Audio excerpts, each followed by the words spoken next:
Well guys, with the good comes the bad. I've went over my favorite films of the year, so let's talk about the other end of the spectrum, the shitty movies. I do my list a little different than many. Rather than a traditional worst of list, I prefer to go with a most disappointing list. I mean, shitty movies are shitty movies. So for example, a film like Gods of Egypt that just looks absolutely terrible in the trailers is most likely going to be a shitty movie. So for my list, I go with the films that I was either excited to see, was curious about, or had expectations for. There are plenty of films much worse than those on this list, but these are the ones that stand out in my memory for being a complete letdown. So let's get into it. My top 10 disappointing films of 2016. Coming in at number 10, Teenage Mutant Ninja Turtles Out of the Shadows. Now I know what you're gonna say, I'm too old for this movie, it isn't even made for me, but nevertheless this was a disappointing sequel. I actually enjoyed the first film for what it was. It felt reminiscent to the original cartoon from what I remembered, and despite having way too much Megan Fox's April O'Neil, I still found some fun in it. This sequel boasted the additions of Bebop and Rocksteady, Krang and Casey Jones, yet this film was just a total fucking bummer. The additions of these characters felt rushed.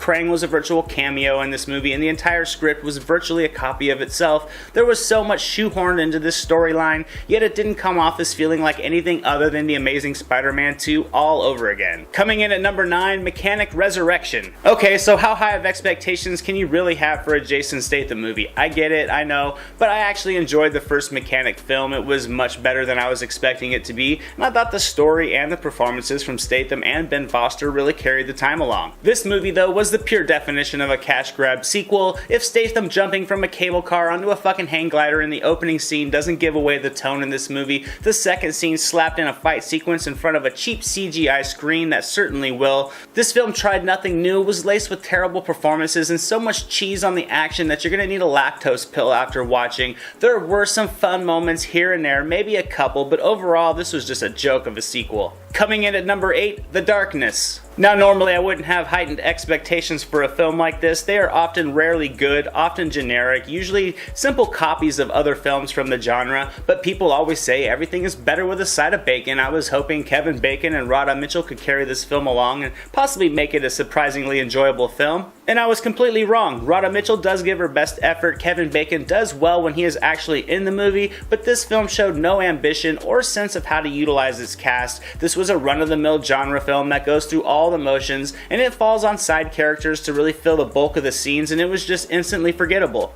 Coming in at number 7, Jack Reacher, Never Look Back. Now I think I enjoyed the first Jack Reacher more than most. I found it to be a surprisingly layered storyline that wove a solid crime mystery with Tom Cruise shining in the lead role of military investigator Jack Reacher, so I was excited to see there was a sequel coming out with Cruise reprising his role and a couple trailers that boasted a shitload of action. But what a disappointment this film turned out to be. That persona of the character was almost completely different from the first. The storyline felt like a first draft of an even when finished C+ script, and it was just shockingly lacking in quality and entertainment. Sometimes things just give us natural expectations. Martin Scorsese is directing it, it should be good. Seth Rogen is in the lead, it should have raunchy humor. Tom Cruise is in the lead, it should deliver a certain level of quality, but not this time. This film was a disappointment and a perfect example of a B movie with Tom Cruise in the lead.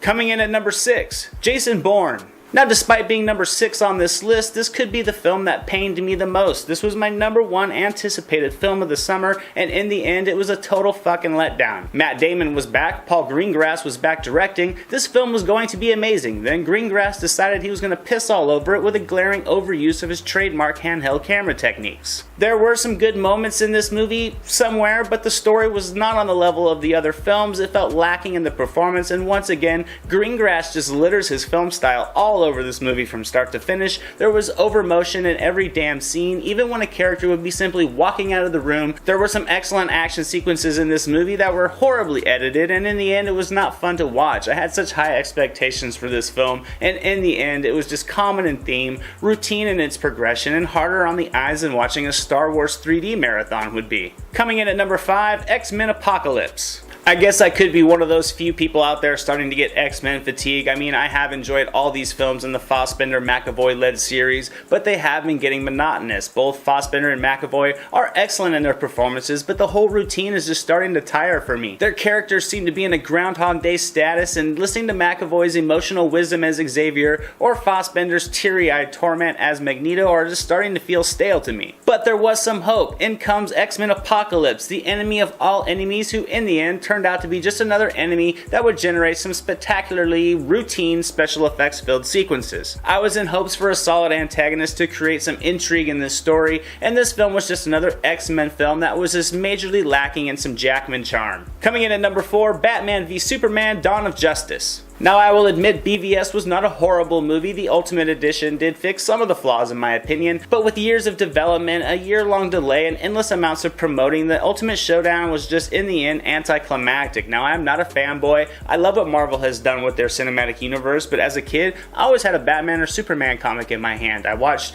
reruns of the Adam West Batman show as well as the old black and white episodes of The Adventures of Superman starring George Reeves, so I wanted this to be an awesome movie and completely blow me away. I was anticipating this film unlike any other in many years, which is why the dull story, the weak persona of Jesse Eisenberg's Lex Luthor, and a sulking Superman were just a major disappointment. BVS was decent at times, even enjoyable here and there, but the overall package is a fatiguing watch, and it definitely shouldn't be. Coming in at number 3, Assassin's Creed. This is the newest film to make the list. The disappointment this one gave me is still very fresh. This was a film I hoped would break that curse of terrible video game movies, and all it did was slip itself in line with the rest.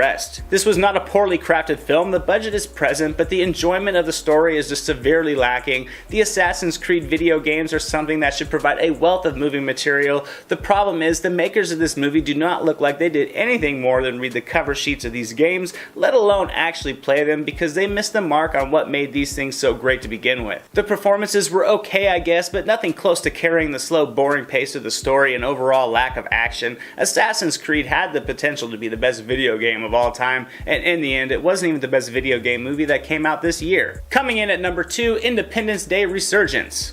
Another reboot that tried to cash in on nostalgia while failing to deliver much of the form of entertainment. I can't even count how many times I've seen Independence Day over the years. The performances from that cast as a whole were so charming. They made the most out of the material. Goldman, Pullman, and Smith were perfect in their roles, and the destruction was at the time staggering to watch on screen. Independence Day Resurgence, however, was not anything close to the sequel I had hoped for. It was nothing more than a generic young adult novel film adaptation without the novel. The cast was bland, the dialogue was overly preachy, and not even the return of the always charismatic Jeff Goldblum could keep this movie from feeling like anything more than a name recognition cash grab. And finally, my number 1 disappointing movie of the year, Ghostbusters. This was the reboot that generated a lot of buzz before it was even released. Ghostbusters is an iconic franchise. The first film is an all-time classic. People had clamored for years for a sequel, but instead, the keys were handed to Paul Feig. A reboot was proclaimed rather than a sequel, and an all-female cast was filled and the internet went fucking crazy. Myself, I was intrigued by the all-female cast. They're all solid names in comedy. They've delivered some hilarious work in their careers, and despite the extremely cheesy trailers, I was still in hopes there could be some fun in this movie, but I was dead wrong. In the end, this was just a movie that, while claiming the people who panned it prior to its release were being sexist, actually filled their script with moronic humor, cultural stereotypes, and loads of reverse sexism on its own. What this film delivered was to the point of silent passive aggression, almost as if they were actually trying to mock the property they were at the same time trying to recoup their budget from. The one good thing this film did do was knock Ghostbusters 2 out of the bottom spot for being the shittiest movie with Ghostbusters in the title. And that's my list, guys. Hope you enjoyed it. Let me know what your most disappointing films of the year were. Also, if you haven't done so, don't forget to check out my favorite films of the year video. That link should be coming up here in a second. Don't forget to like and subscribe if you enjoyed this video and you'd like to see more. As always, thank you so much for watching, guys. Have a happy new year. I'm Anthony. This is the Silver Screen Analysis, and I'll see you guys at the movies.